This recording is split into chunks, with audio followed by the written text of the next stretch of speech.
This is a work of fiction. The resemblance to any real-life people is purely coincidental. This game contains depiction of horror, mature themes, violence, and strong language. Viewer discretion is advised. Hey there guys, what's going on? Sound here. Welcome back to episode 3 of StillWater. In the last episode we had just entered Nina's house, met the grandfather who is younger than he appears to be. We've searched through his room and we found a locket belonging to Henry, who is the grandfather, but it has a picture of Louis in it. So we're gonna, like I said in the last episode, if you haven't watched the previous episodes, let's just go back to them and have a look at them. And if you're new to the channel, hit that subscribe button, ring the little bell, and give this video a like.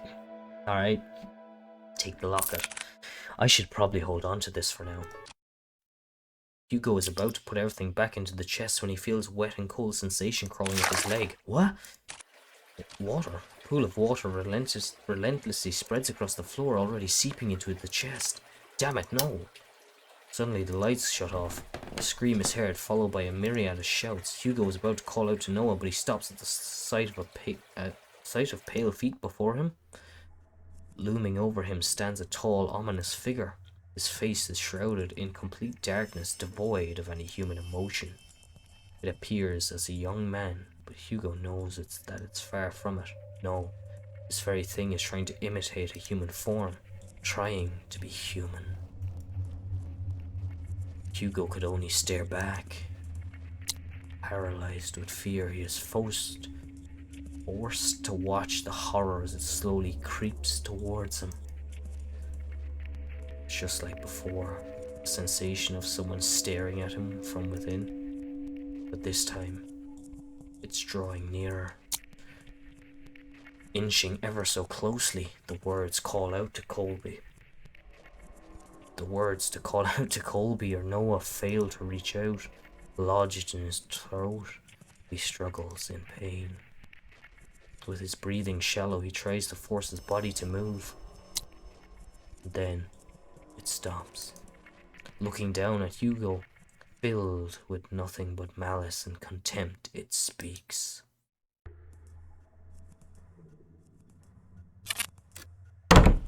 Don't get in my way, or don't get in the way. All of a sudden, the door to the bedroom slams shut and the entity disappears. The tension from his body is finally releasing its agonizing grip, and he desperately grasps for air. His vision blurred and breathing jagged, he staggered towards the door. He yanks at the handle several times, but it's tightly jammed. Fuck! Noah! Colby! To his dismay, he only is greeted with silence at the other end of the door. Damn it!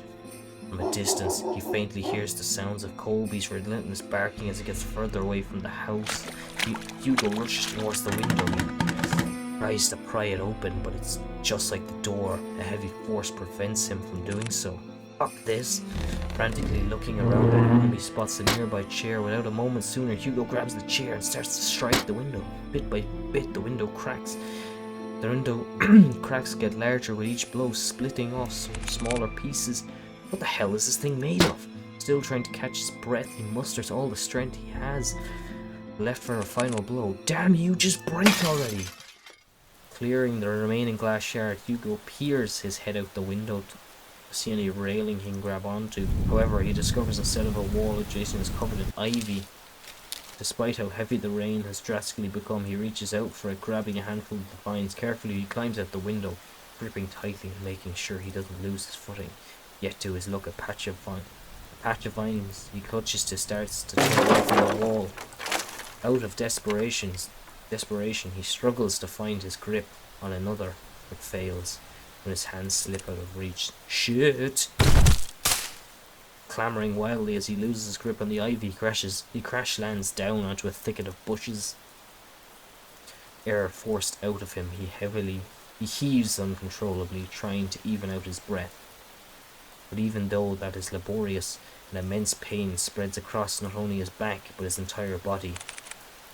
God, I'm getting too old for this. Although his body screams out in pain, he forces himself up. There's still time. I can do this. I have to do this. With staggering feet and haggard breath, he makes his way to the place where it all started. To the lake. where this tragedy starts and ends. Mortimer Estate, 1201. Finally, entering through the park, Hugo calls out to Colby and Noah. Colby! Noah! Where are you? He hears the faint sounds of barking and echoes of people yelling in the distance. He rushes towards the echoes, guiding him through the downpour. With his heart racing, his blood rushing to his head, he finds his way to the lake. Drawing closer, he sees Nina giving chase to her grandfather. Unfortunately, she doesn't get too far as Noah stops her. Grandpa, stop! Grandpa, let go of me! Let me go, my grandpa, he's... Nina, please, it's dangerous, you'll get hurt too. I don't care, I don't want to lose anyone anymore. It's at that instant Hugo trudges against the water, pursuing in Nina's stead. Hugo, don't! Noah, please fall deaf to his ears. Not even the whines and worried cries of his partner could make him turn back. Determined, he trudges further in. Nearing the deep end, he sees Henry Mortimer gazing directly at the abyss. He looks even more frail and disheveled, as if all life had been drained from him, surrendering it all to the lake. Before Henry could lean in, Hugo reaches out and tugs at his arm. Mr. Mortimer, listen to me. Nothing is waiting for you down there, so please come back to the shore with me. Motionless and unresponsive, he still stares deeply into the water. There are so many things we cannot afford to lose in our lives, and you're one of them. To Nina, you're all she has left. She needs you, Mr. Mortimer. Hugo felt it. A slight jolt from Henry's arm, as if stirred by the mention of Nina. He slowly turns to face Hugo. Nina. However, just as cruel and violent as the storm, Henry jerks back, wrenching his arm away from Hugo's hold on him. All of this is my fault. If only I got to Louis sooner, then none of this would have happened. Henry inches even closer to the edge. Louis, I'm sorry. I should have what? Gone in his stead? Gone with him? You know that wouldn't have resolved anything. Not for you or Louis. I read what he wrote to you those years ago. He understood if you didn't want to come see him. But the thing is, Mr. Mortimer, Louis never thought anything less of you. The locket is proof of that. Louis' locket. Yes, it's the symbol of his love for you. That's why you don't have to shoulder all the pain by yourself anymore. We can talk about it. About you and Louis. All of it together. Hugo extends not only his hands, but his promise as well. A promise that Henry had yearned for so long. A way to forgive himself. He hesitates at first. What fool believes in a deserved forgiveness? Such a thing doesn't exist. And yet, despite everything, Hugo still reaches out to him. To a stranger. Maybe he can be forgiven? Just as he was about to reach out for Hugo, a hand slithers around Henry's instead. Its arm unnaturally contorts around him, while its head, which is on his shoulder, this thing. This Louis is no longer pretending to be human. With piercing, cold green eyes, it glares directly at Hugo, mocking him, cursing him, wishing nothing but despair. We can be saved. We can be forgiven. There is only one true way out of this. I will share it with you, the most happiest of endings. Before Hugo could reach out for Henry's hand, he disappears into the water. Mr. Mortimer! Without hearing the anguished cries and desperate pleas, Hugo dives in after him, into the abyss. Act 12. Plunging into icy waters, Hugo feels shocks running rampant throughout his body, like spikes continuously piercing from his legs to the tips of his fingers, fiercely and unyielding. His chest tightens and his heart races as he begins to kick his legs, hoping whichever way he goes he'll find his way to Henry. Swimming deeper and deeper in, he sees faintly a figure slowly descending into darkness. As he finally gets closer to Henry, long snake-like arms reach out across the void and grab Hugo's neck, violently squeezing all the air out from him. He tries to desperately wrench its arms away, but with each struggle, Hugo's movements begin to weigh heavier and heavier. Louis, where are you, Louis? It's looking for Louis. Digging deep into his coat pockets, he grasps tightly in his hands the locket that Henry kept and had long forgotten, holding it out as it shines ever so brightly in the dark. Ah, there you are. It releases its grip on Hugo and instead reaches out for the locket. Taking this as a chance, he drops the chain and kicks with all his might to grab Henry's arm. With his heart burning and his body screaming, he swims desperately to the surface. Almost there. I just have to. As the lights from the surface begin to blur, Hugo makes one last attempt to reach for it. With his limbs worn out and his energy spent, this is all he can do. Before he loses his consciousness, he notices a figure swimming towards him, getting closer, closer. And then everything fades to black. Drifting along with what feels like an endless sea, Hugo courses through wave after wave, not knowing where he's going or caring for that matter. All he knows is that he's very, very tired. How long has it been since he's got a good night's rest? Been too long. Maybe I should take that rest now. Like that. So much. I agree that you deserve it, but not here. I'm sorry for startling you. I just wanted to see you before I go. Louis, you've done so much for me and Henry. Thank you. No worries. From a far off distance, a voice cries out to him, begging for him to come back. Well, I guess this is it. Take care, Hugo.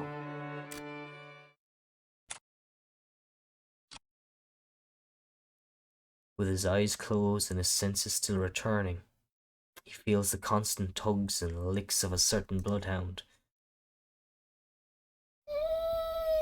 whining as he tries to wake up his partner. Hugo! He also hears another familiar voice, too annoyingly close for comfort. Eyes shut right open, he jerks up. Confused, Hugo looks around before he coughs up the remaining water in his lungs. Are you alright? Noah starts to pat his back while Colby continues to whine over Hugo. What happens? Where's Mr. Mortimer? He's safe. So is Nina. They're both okay.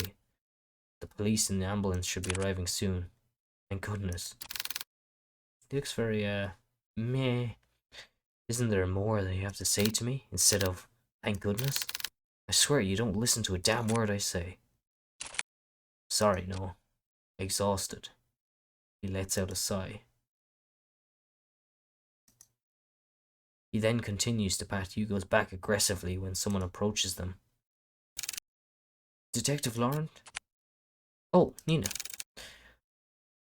There's someone I want you to meet. Behind her stands an elderly man.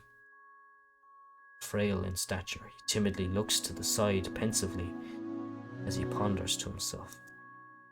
Although his youth has long faded, his eyes are what catches Hugo's attention. They are no longer a piercing and vicious green, only eyes just like Nina's. Hello, Mr. Mortimer. detective. I never got the chance to say goodbye to him. I always thought about it every day. What if Louis lived on in this world? What if he stayed a little longer with me?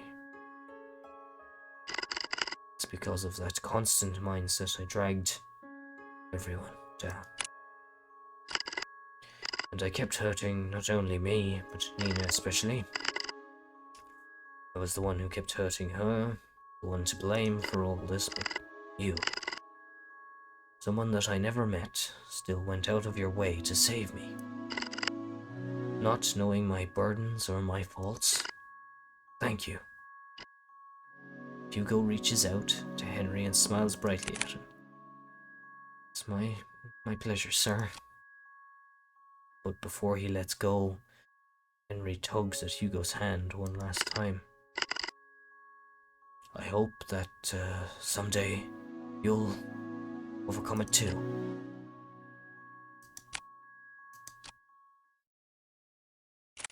The next day, 8 a.m. Well, good morning, Hugo. You're bright and early. Morning. With much fervor... My brain just stopped working there. With much fervor and haste, Hugo resumes writing on his new notepad. Although, by closer inspection, he looks like he's going to combust by any minute. You writing up the report? Without looking up, Hugo responds back, yeah, for the most part. You still need to write yours too. I will. Since I haven't had any breakfast yet, and I don't like eating it by myself. Let me guess. 2 is better than 1. Bingo! Wow, Hugo, you're really catching on. I'm so proud of you. Ah, shut it, will you? I swear, if only I hadn't fallen off from that goddamn window, maybe a report would have been shorter. Before Noah could begin to cut to the bacon, he pauses at the mention of Hugo's report. Oh yeah, by the way, mind telling me what happened to the Mortimer's window? I broke it. Well, that's obvious to me. What I don't understand is, why is it broken? Do you know how much it costs to repair a window like that? I know, it was really dumb of me. I'm sorry. Besides, I told Mr. Mortimer about it before we left. Honestly, I was expecting an earful from him, well, and also the bill. And, surprising enough, he said it was okay. So what, you just called it a day after all that? Thank you so much, Mr. Mortimer. You broke it, you paid for it. Would you chill? Of course I'll pay for it. But each time I kept insisting, he just shrugged it off, said that we already went through a lot for them, so this was nothing in comparison. You know what? He's right. After all that we went through, I deserve at least a nap. Hugo puts down his pen and proceeds to head for the couch. Hugo puts down his pen and... Oh, sorry. Colby follows after him. Wait, what about breakfast? I'll eat it later. It's nap time now. Heavily sighing, Noah sets aside the food on his desk and joins the other two at the couch. I'm getting old. I mean, you are old. Shut it. Colby whines, asking for head scratches. Sorry, boy. Finally, Hugo scratches the back of Colby's ears as he leans closer to Noah. You know, I'm glad that you came along yesterday. Oh, what's this? Are you getting chummy with me now? Call it chummy or whatever, but I really mean it. If you hadn't saved us back there. Look, I told you before. I'll be there whenever you get yourself into reckless shit. Besides, didn't you say this was nap time? Get some rest. You deserved it. You too. A calming silence fills the room as the three fall deeper into sleep. No big parties or celebrations, just each other's comfort, sharing this small but rewarding night's rest. Good end. A night's rest. thank you for playing. Awesome. So apparently there is 5 endings in this game. 2 endings, sorry, there's 2 endings. There's a good ending and a bad ending. My apologies. I must have gotten mixed up with a different game that I looked at, where there was different endings. But yes, there's 2 endings, good ending and a bad ending. If you guys want to see the bad ending, I guess I can. What can I do? I might record it. Yeah. So we'll see. I guess we just don't take the locket and do it that way. So yeah, thanks for watching. I'll see you guys in the next one. This has been StillWater. If you guys want to know anything about the game, the link's down in the description to the webpage. And yeah, if you have any recommendations for games you'd like to see on the channel, make sure you drop them down below. If there's any ones on itch.io as well, make sure you link them. Or at least tell me the name of them so I can search them. Alright, cheers. See you guys in the next one.